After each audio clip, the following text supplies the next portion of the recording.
So it finished West Ham United 0, Brentford 2 at the London Stadium in the Premier League. 90 minutes of our life that we will never get back. But before we talk about the match, let's just wind the clock back a little bit to before the referee's opening whistle, and let's talk about the starting lineup. It was an interesting selection. I use that in the very broadest sense of the word. The first few things that jumped off the page at everybody was the obvious selections of Ollie Scholes, of Kyle Walker-Peters, of Jean-Clair Todibo. Thomas Souček, I think probably most people expected to see him. 3-game ban served, no problem. Andy Irving was an interesting one. And obviously, who was going to play up front? They were the conundrums that I think most people probably looked at and scratched their head about and were going to be watching the first couple of minutes with interest, as we did. As far as the defensive players coming in, what I probably will say is, look, we had a lot of players that were out on international duty, and did some of those players come back with niggles? Did some of them come back a little bit tired, jet lagged, whatever? There's also the fact that we've got a game on Friday against Leeds, so obviously the quick turnaround of matches. I try to understand what people's thinking is, even if I fundamentally disagree with it. I try to sort of think to myself, what would this person think with their brains and their thoughts and whatever, their sort of demeanour, their personality? Why would they come to this decision? It might not be a decision I would make, but can I try and understand their thought process? And that was the only thing that kind of made sense as far as the three defensive changes were concerned. As I say, Irving was an interesting one, because stop and think about it like this. He's now under his third West Ham manager, and it took him 780 days from signing to making his home Premier League start, his first Premier League start. Yeah, baffling, really baffling. And look, don't get me wrong, when he's been used, I think he tries hard, I think he gives his best, and his set piece delivery is half decent. With the best will in the world, I do think that Andy Irving is at best a championship player. I'm sorry, he just is. There's a reason why there was the clubs like Wrexham and Millwall looking at him. That's his level. So anyway, look, it's no selection, whatever. It's not for me to say. But okay, then also, like I say, who's going to play up front? Is it going to be Paqueta? Is it going to be Bowen? The game starts, and before I get into the game as well, I just want to reference, obviously, the boycott. I was watching it at home. I stayed away because I'm aligned with the principles and the objectives of the boycott, and I stayed away, so in line with that support. I'm not going to have a go at people that made a different decision. Everybody's got to make their own decision in life. I just disagree with that particular narrative, that particular thought process, that going to the game was going to do any good if you're someone that actually wanted to invoke change. And I appreciate there's going to be people that went yesterday who are actually happy with the board, which I find quite surprising, but there you have it. Everybody to their own, right? But watching on the telly, when there was a shot of the sort of like the stadium, and it looked like it was quite well supported, which on another occasion I'd actually be fine with, but given the context of the boycott, I thought was a little bit strange. When you watched it during the game, there were pockets of seats that were missing here, missing there, whatever. I don't know how many people actually walked through the turnstiles. I dare say we'll find out in the fullness of time. It'd be interesting to know what the thoughts of Hammers United are as to whether the boycott was a success or not. But anyway, that was me. I stayed away, and that's fine. So then we get to the game. Now, the first thing that became pretty clear is that Scholes and Walker-Peters were playing on the opposite flanks to what you would expect them to. Now, there's not really such a big deal with Walker-Peters, but I would say that with Ollie Scholes, I'm pretty sure he wouldn't have played them before in a competitive match.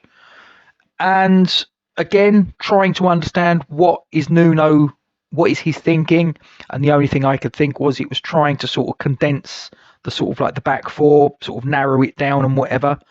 But the thing is that then you sort of go, okay, well, in the modern game of football, usually your width is provided by the fullbacks, because normally the wingers in old money, which are now inverted forwards, such as Jared Bowen, such as Crysencio Somerville, because obviously Bowen is left-footed, but he plays on the right. Somerville is right-footed, but he plays on the left. So obviously then that causes those players to cut in and get shots away. So they're not usually the players that provide the width. So the width usually comes from your fullbacks bombing on.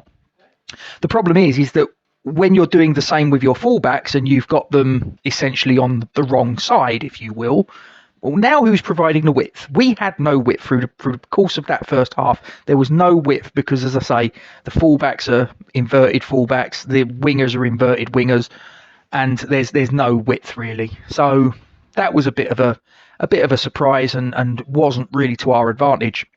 But that, having said that, the first 10 minutes of that game, I thought we started brightly. I thought we started on the front foot. Crescencio Somerville was getting forwards, putting his opposite number to the test. But that was all we had. From minute 10 onwards, there was starting to be a little bit of a change in emphasis, a change in the momentum. By about minute 20, it was fully in Brentford's favour, and we never, ever wrestled that advantage back. And we were the home team. We were the home team. We're meant to be battling for our lives. We're meant to be there with all our might as a well-established Premier League club against little Brentford. And little Brentford beat us up. They took our pocket money and they flushed our head down the bog last night. That's what they did. Igor Thiago. They got him from Club Brugge about a year ago. He was meant to be Ivan Toney's replacement. He got an injury in pre-season last year and he basically missed the bulk of last season as a result. And he's come back in this season and he looks an absolute handful. He gave us a really torrid time. Todibo and Kilman between them just got absolutely bullied. The front three of Sharda, Utara and Thiago just got absolutely dominated. They couldn't cope. And the goal, when it came, you just knew it was coming because they were dominating us. As I say, they were first to the ball. Their passes were crisp. Their passes were accurate. Everything that we did was the complete opposite of what they did well. It just fell into place. And Thiago gets the opening goal. How we cannot pick up players like this, and this is the thing, right? I will say this, because non-West Ham supporting fans will turn around and say that our owners have backed managers in terms of spending on transfer fees, in terms of the wages and all the rest of it, and there is an element of truth to that. But Paul and their money are easily parted, is the old saying. And we've become very good at spending money on bad players and very bad at spending money on good players. We will think nothing of going out and spending anywhere between 19 and 27 million, depending upon what report you believe, on a 31-year-old journeyman German striker with a questionable injury record, and yet who has no real resale value. But then we will not pay the money that it takes to get a young, dynamic Colombian striker with Premier League experience at 22 years of age, whatever he was, John Duran, into the club that we could look to get a decent tune out of, and then in a couple of years we could have a good little resale value and do it again. Oh no, let's do it the other way and spend 17, 18, 19, 20, whatever million on him and his wages, which wouldn't have been cheap. This is just what we keep doing, and we've done it over a number of years, and this is the reason why we're in the situation we're in.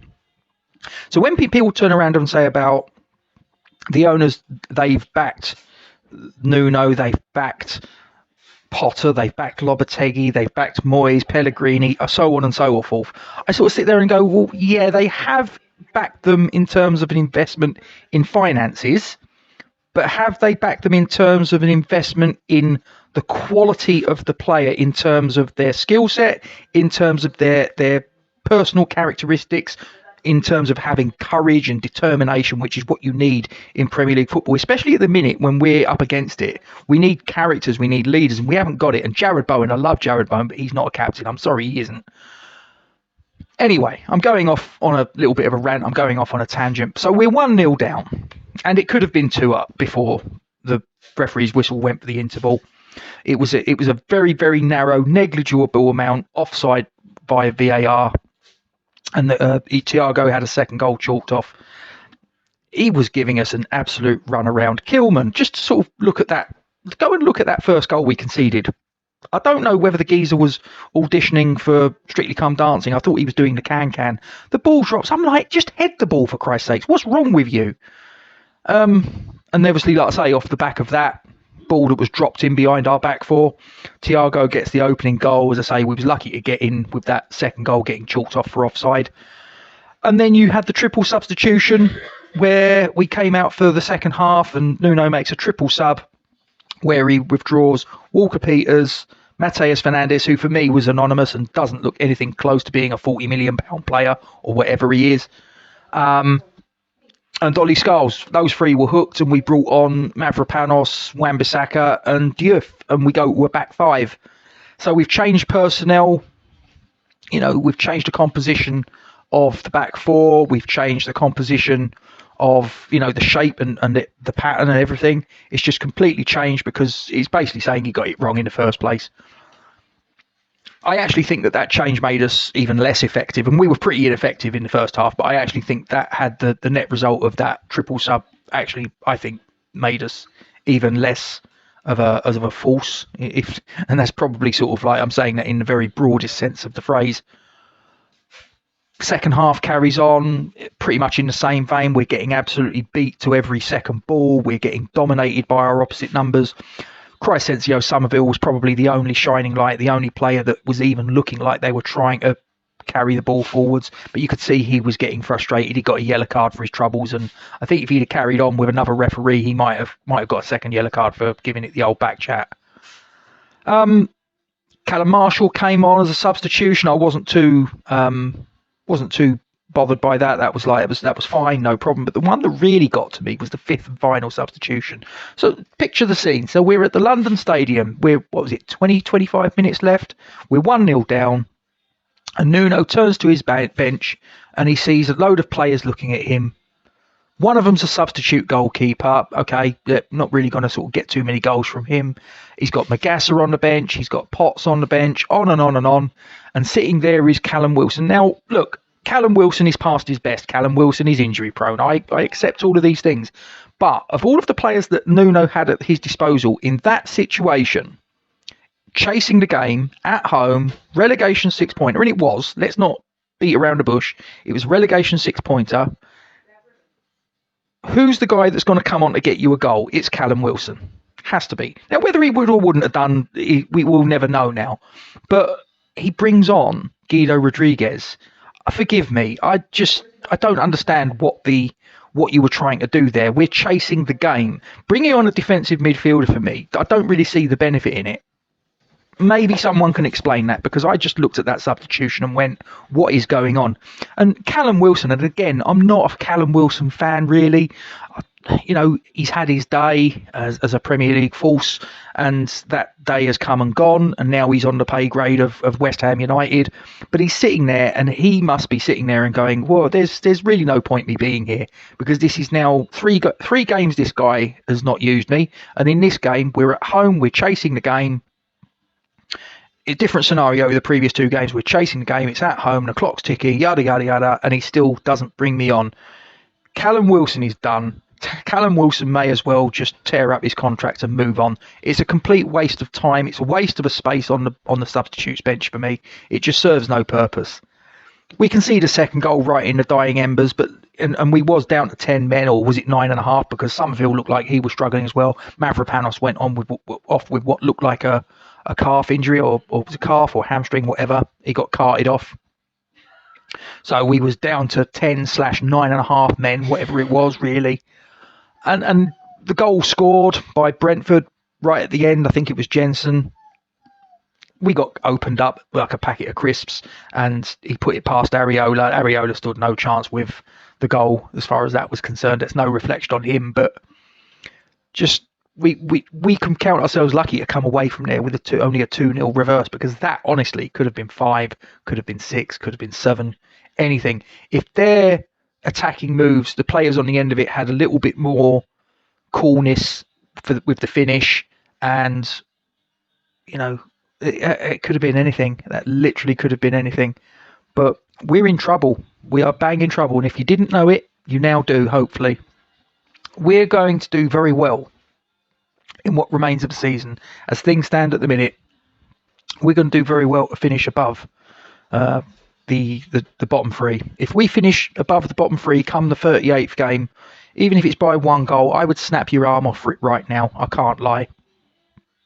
Absolutely awful display. I've seen some really crap performances from West Ham over the years, both at London Stadium and at Upton Park. This is right up there, or down there, whichever way you want to look at it. This is right amongst the very worst performances that I can remember us seeing. At a time we needed to come up with something, at a time we needed to stand up to be counted, we just didn't have anything. We just crumbled and just turned to dust before our very eyes. Really disappointing. Really disappointing. Let me know what you think, guys. You've got a comment section below.